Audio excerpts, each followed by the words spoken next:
This is the Collaboration Dynamics podcast, helping you work together better with Judy Rees, X-Ray listener, best-selling author, international virtual collaboration trainer, and master of metaphor. Hear more at xraylistening.com.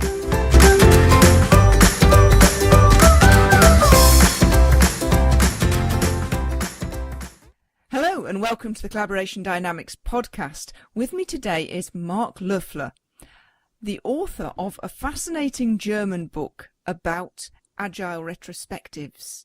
Marc, would you like to introduce yourself a little bit and perhaps explain what agile retrospectives are for those who don't know? Yeah, sure. So my name is Marc, and I'm currently working in Switzerland and still living in Germany. And I'm with the Agile movement, I would say, till 2006. And since the beginning, I was really fascinated by this event, dedicated meeting or workshop, how you would like to name it, of an Agile retrospective.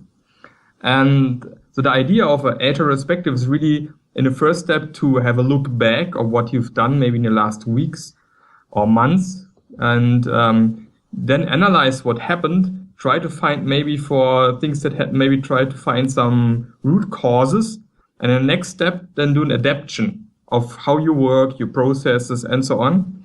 And after a while, you do a next retrospective, and then you can check if the things you decided to change, if they really had an effect that you really want to see, like a hypothesis. So you have some kind of a hypothesis. So if you do this, then this will happen. And then you can check back in the next retrospective if it really happened. And if not, you adapt again until you maybe get the results you want to have. Mm-hmm. And this is primarily used in the software development industry. The origins of retrospectives are not in the software area. So there was a guy named Norman Kurth who already wrote a book about retrospectives maybe, I think, 15 to 20 years ago. And at that point in time, he really described retrospective as some kind of a gathering at the end of a project, where people sit together to find out how the project went and maybe what they want to do better than the next project they start. This is where the origins are. And then some guys that invented Scrum found out, okay, it would be maybe great to also incorporate such kind of a meeting into the agile iterative process. Mm-hmm. So they could be used in any kind of project. They could be used in any kind of project. You even could do, for example, change management using retrospectives. So maybe you have a desired goal you want to reach. You have maybe some idea what you want to do, and then you can start changing things, maybe little things, and then find out a few weeks later if these changes really had the effect you wanted to have, and then adapt your change process, for example. Mm-hmm. So instead of doing really a change management plan, and try to execute it, and then maybe it didn't work at all, you could use a retrospective in between to reflect maybe every month if this is on the right path. Mm-hmm. So it's clearly an idea which has got lots and lots of different applications depending where a particular person is working. Yeah, that's right. I even use retrospectives on New Year's Eve. So I'm with my family together. So we're gathering around the television and then looking at all the pictures and videos we created during the last year. And then we do a second step by finding out what was really fun this year. What went really wrong, or where did we have conflicts and problems, and also a section where we say thank you to maybe some persons in the family. And the next step we are going then, why maybe some things happened, and then the children can be really creative in finding new ideas maybe to improve things. And then we start a new year with maybe 2 or 3 new things you want to try in the next year, and then a year later is the next retrospective for the family. So we also use it in this context. Wow, what an interesting idea. And what do you personally do as a job? What kind of situations are you working in? So currently I'm working in a medical company, which is mainly focused on building endoscopes. Maybe you know it from surgeries and so on. And we are building systems around these endoscopes, like video and audio capturing, image capturing, video routing, streaming, and all these things And we also have a control bus where we can control different devices that are connected to the bus and so on. And so this is the software department here in this company. And my role is, on one hand, project manager and also coach. So I'm also coaching team members here. You could call it maybe agile coach, because we are also doing Scrum here in this company. But my official title is project manager. Mm-hmm. Oh, how fascinating. We've already gone in a single bound from New Year's Eve with your family to the software that drives endoscopes. Yeah, it's an interesting bandwidth, yeah. I love it. So, the question that I always ask my interviewees, when you are collaborating at your best, you are like what?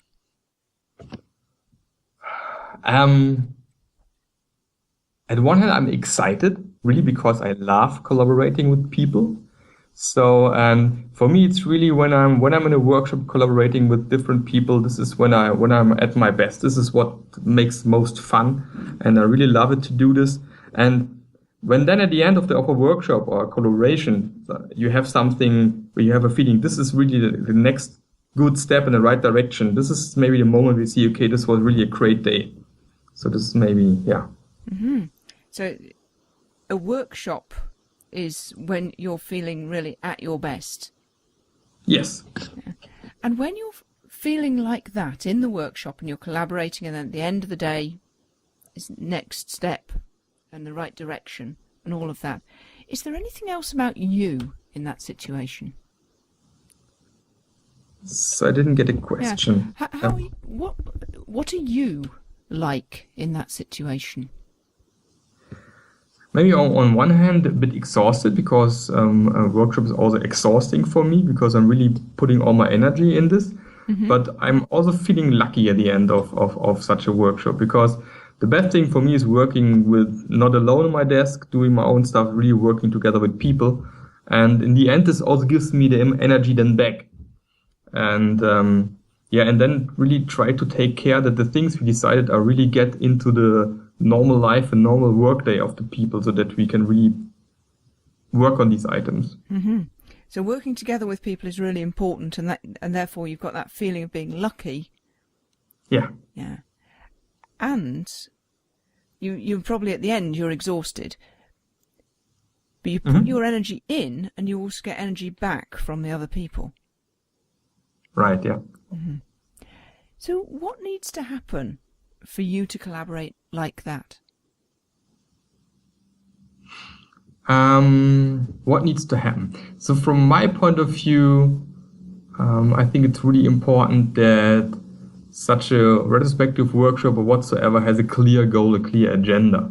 Mm-hmm. And I also not the guy who wants to work on the surface somehow of problems. I really want to dig deeper and find out what is the root cause of some of these problems, and have really intense discussions maybe also to get to these root causes. And then I really get the feeling, okay, now we are on the right track, and now we're really solving a problem and not just scratching the surface and maybe working on some symptoms. And the problem will come back maybe in 2 months or something like that. Mm-hmm. So you need to have intense discussions to get to the root causes. Yeah, and there are tools you can use to get to this root cause, like the 5 whys. Mm-hmm. Really asking, why is this happening? Okay, then why this is happening? And so to dig deeper, or you can use tools from the systemic approaches, like the causal loop diagram, for example, or the current reality tree, or there are the fishbone diagram. So there are lots of tools you can use to get there. Mm-hmm. I'm finding that particularly interesting, because I was in a meeting last night where we were talking about what needs to be in place for members of a group to feel able to have intense discussions. Mm-hmm. Mm-hmm. And my sense is that typically goes quite a long way beyond the tools that you're using. Obviously, fishbone diagrams, 5 whys, all of that is the process by which you get to those intense discussions. I'm curious about your thoughts. What needs to be true about the people involved for those discussions to have that intensity and get to those root causes? Yeah, I think you need to have some kind of a safe environment so that the people are feeling, okay, now we can really talk openly about these things. Because sometimes there's maybe already an elephant in the room and nobody really wants to talk about this elephant as long as they're not feeling safe. So it's really important to get some kind of a safe environment. In retrospectives, there are different ways you could do this. There's a so-called prime directive. Which is read in the beginning of retrospective. I don't have it on my mind now how it's the correct wording, but more or less it's about so everybody did their best in the past and nobody really tried to do something wrong or really had the idea of doing something wrong. So everybody tried to do their best. And this is maybe the how we want to start this meeting. So no blaming at such things. Or you could use the Las Vegas rule, like what happens in Vegas stays in Vegas. So this also means and works for this workshop. So these are possible ways to get everybody on board and tell them, okay, we will have a safe environment and we will decide together at the end of the workshop what we will get to other people that were not part of this workshop. So what are the results we want to distribute in the end? And what are maybe things that we want to keep for us and don't talk to others at the moment? So I think it's also quite important to get some kind of rules in the beginning of a workshop.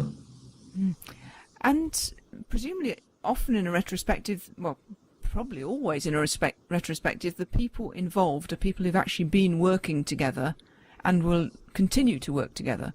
So they already know each other, but there's also going to be presumably politics and little niggling arguments that have been going on and those kind of things.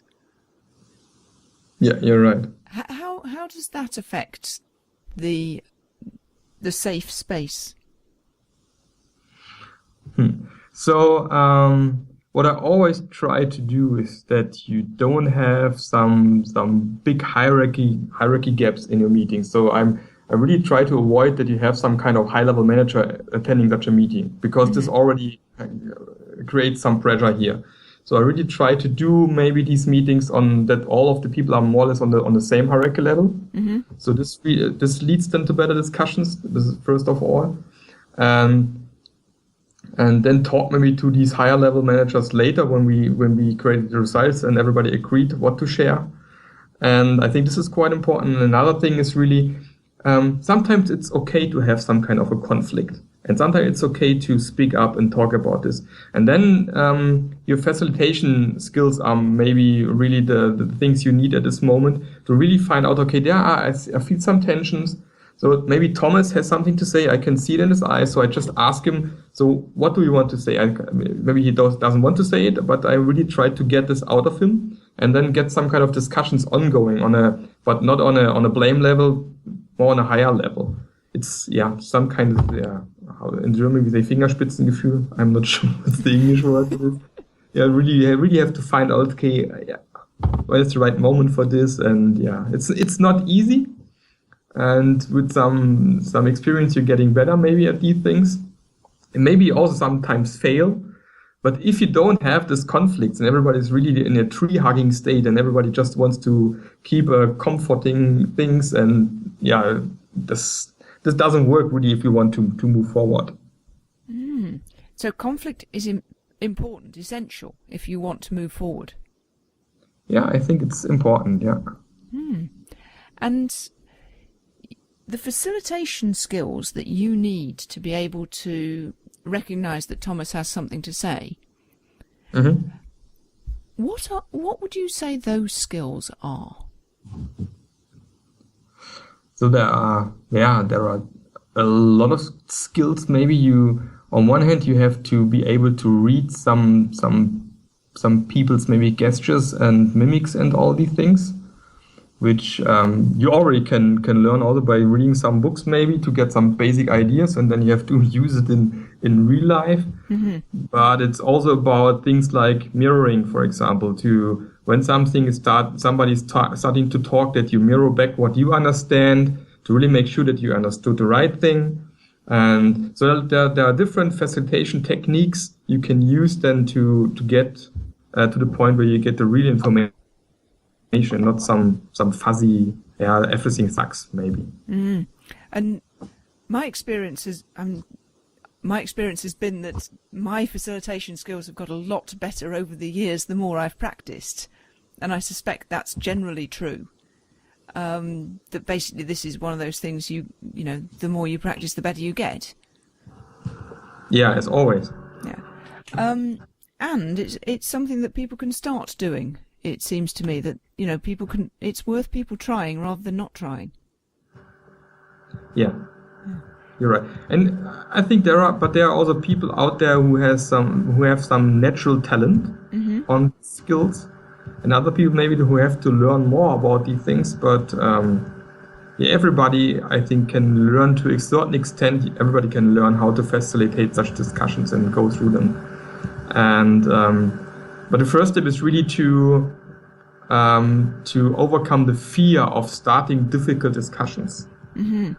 And maybe the first times won't work, and maybe you run into a bigger problem in the end, maybe. But at some point in time, you get used to it and find out how to really do it right. Yes, it must be frightening if I can't even remember the first time I facilitated a really difficult discussion. But it is difficult to do that. Yeah, it is. I'm also a quite. I'm really. I love it when everything is in harmony. I really love it, and it's really easy to just sit back and just relax and enjoy maybe the harmony in the room and the nice discussions and nobody really talking about conflicts, but it won't help you in the end. So at some point in time, you really have to dig deeper and find out where the real problems are. Because the chances are, if everything appears to be in harmony, this is just groupthink. Yes. Everybody's just agreeing with each other because it's easier. Right. And less work. But that's not where the creativity is. No, it's not. And that's why it's also so important to have diverse teams. If you have teams where everybody has more or less the same thinking, the same mindset, it's nice. It's nice to have this because maybe you have to have more harmony in your team. But if you really want to have a creative process and really to get into interesting problem solvings and get interesting and creative ideas, I think it's good to have a diverse team with people with different mindsets. And people be willing to display their diversity. A couple of people I've spoken to on this podcast have talked about the relation that in order for creativity there has to be divergent thinking as well as convergent thinking. You have to develop that tension between the people so people pull apart as well as pulling back together again. One person used a metaphor of an accordion. That's nice. I like this. And somebody else called it the creative roller coaster, where there's the difference in height between the highs and the lows is that creative tension. There's a lot. There needs to be that diversity, and a facilitator is managing that diversity. Now, I know that, like me, you started out doing your most of your meetings face to face, most of your retrospectives face to face. Yeah, right. I'm curious about what you're up to in terms of remote facilitation. What are you doing in terms of being able to do retrospectives at a distance? So I just read a interesting quote today about remote retrospectives, and I don't know who said it, but he was asked what is the best tool you can use for remote retrospectives, and he answered a plane. And I really like this because, of course, the best thing you can do is have the people co-located in one room and do retrospective. There's nothing better than that. Nothing can beat really a co-location of a team. But before you go on, why? What is it that's so special about the co-location? Special about the co-location is it starts with really the people are coming into the room already beforehand, so they are really starting talking. Small talking is quite important for the group itself. Maybe you can meet after the retrospective, maybe go out, drink a beer, whatsoever. You get a better team bonding than here. But also it's easier for everybody to read mimics and gestures of people when you really can see them maybe in the room and can observe them. It all the works in a video conferencing tools, but that's more difficult because the screens are much smaller and so on. So if you have a chance to where you have a team which is really distributed over the world, I still opt for bringing them together from time to time. Mm-hmm. So I think it's really important for team dynamics, and also to get to know each other and learn what is this guy maybe when he's not sitting in a meeting. So how he ticks, maybe what is his character and so on. And the next best thing to do is really to use a decent video conferencing tool. Mm-hmm. And then using tools like Lino, like web whiteboards, where you can use a whiteboard somewhere, which everybody has access to and can look at. So there are tons of tools out there. I just found a blog post today about the 21 mandatory tools for distributed retrospectives. And they're all like a real-time board, a group board, Stormboard is there. So there are a lot of tools now out there, or MindMeister, which is a mind mapping tool, which is also used for working together on a mind map, for example. So I think it's also important, additionally, to have a video conferencing, to also have some kind of a collaboration tool where everybody can look at and work on. Mm-hmm. To replace the whiteboard or the post-it notes that you'd be using in the face-to-face meeting. Yeah. And if this is not possible, and then maybe you have two teams and different locations, it's, in my experience, it's quite important to have maybe two facilitators on each location. Mm-hmm. That these guys are really taking care of writing post-its, grouping the post-its, maybe then connect to the other facilitator to get the results together and so on. So this would be then the next best thing maybe to do. Mm-hmm. So given a really good video conferencing tool and some kind of whiteboard or collaboration tool, then what's next? What else would you want to... What would you do differently in a distributed retrospective from a face-to-face retrospective? I think what's really important in a remote retrospective is really to really make sure that everybody is able to say something. Mm. Because especially when you maybe have one guy at the phone who's working in Berlin and the rest of the team is sitting in Switzerland, and on the other part of the team sitting in the US, you really have to ensure that this one guy at the phone also has to say something, that he's really included and not forgotten maybe. Because if you can't really see him, maybe then it's easy to forget him. And one way to do this is maybe to say, okay, one guy here in this room, you're responsible that this guy on the phone is also involved, and you are responsible to talk to him and get him out. Maybe if he's not able to say something, or if he starts talking and people are not hearing it because they are talking so loud. And so this is for me quite important, that everybody can say something. And if you see people who are not really attending, that you get them out and of their passive role and get them collaborating with the rest of the team. It's interesting because in a face-to-face meeting, if somebody's just being quiet and not involving themselves, you can sort of say, well, that's okay, that's how they are. But when it's distributed, actually, you can't just let them be like that. Yeah. I think what you're saying. Yeah, that's correct. But even in a co-located meeting, I really take care that everybody, at least, so in a retrospective, what I usually start with one activity where everybody has to say something, which already breaks the ice, and even people who are maybe more introvert and not talking so much are more eager to speak, interestingly.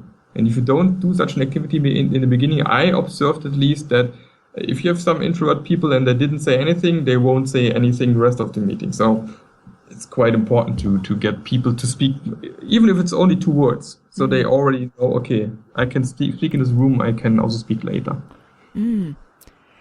So what was the best distributed retrospective you've ever been part of?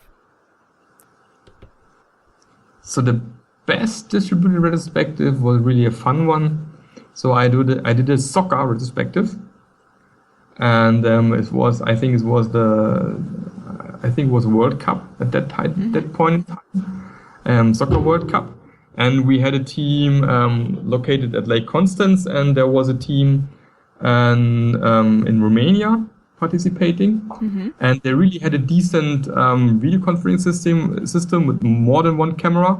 So as soon as somebody spoke, the camera was switched on in this area of the room, so you could really see people talking, and it was not just the one camera for the big room. And there we were working not with an online whiteboard, but with whiteboards in the rooms, and small teams gathering around a whiteboard. And I had a co-facilitator in this meeting, and he was really taking care of the remote team, that also their results were then incorporated at the bigger co-located team. And it was really a lot of fun.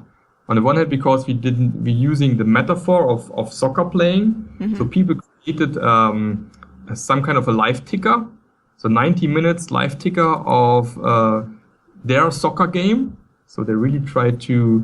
Maybe they had I think it was the last 3 months, something like that. So they mapped the 3 months to the 90-minute soccer game, and also used soccer terms describing their live ticker. And it was really fun to talk about these things. And so it's also easier for them then to talk maybe about more difficult things, because they can talk on a metaphoric level and they don't have to do it directly. And this was really fun. That sounds really interesting. So that the 3 months of the project were mapped to the 90 minutes. So at 6 weeks in, you had half time and so on. Yeah. And you could track the goals and the tackles and all of that. Yeah, right. Even though the project itself had nothing to do with football. Yeah, like you could say maybe it happened that some team members were just pulled out of the team and put to another team. You can maybe say, like, we lost 3 soccer players and received 1 handballer on the thing. And such things, you can really do all the crazy things here on the board. Or the coach started to play with us. Or when in software development you have these features you want to finish in the end of a sprint, for example. You could say we tried to have a goal in the end of the sprint, but then in the last second this product manager came in and did a really, really bad foul, and we were not able to score. Such things. It was really, really interesting to do it that way. That sounds like brilliant fun. Thank you very much indeed for telling that story. It sort of brings it all to life in a lovely way. Thank you. And I'm just looking at the clock and realising we need to be finishing. So if people want to find out more about what you've been talking about retrospectives and about your work, how do they find you?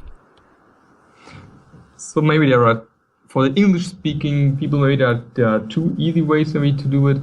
So there's an About Me side of me. So about.me/marc.loeffler is one way to see what I'm doing, what I'm working on. And I also have a blog, which is blog.scrumphony.com, and where I blog in English, for example. Scrumphony.com. I can maybe just write it into your chat window, then you can edit maybe somewhere. I'll do that. And just via email. Just write me an email. It's marc.loeffler@gmail.com, and it would all be fine. But lovely. Remember, it's C in Marc. It's not a K. Great stuff. So thank you very much indeed for all of that. There's some really interesting ideas there, and some good stuff to play with, which I'm certainly going to be doing more thinking about and exploring, and I'm sure people listening to this will be too. So thanks again. Yeah, you're welcome.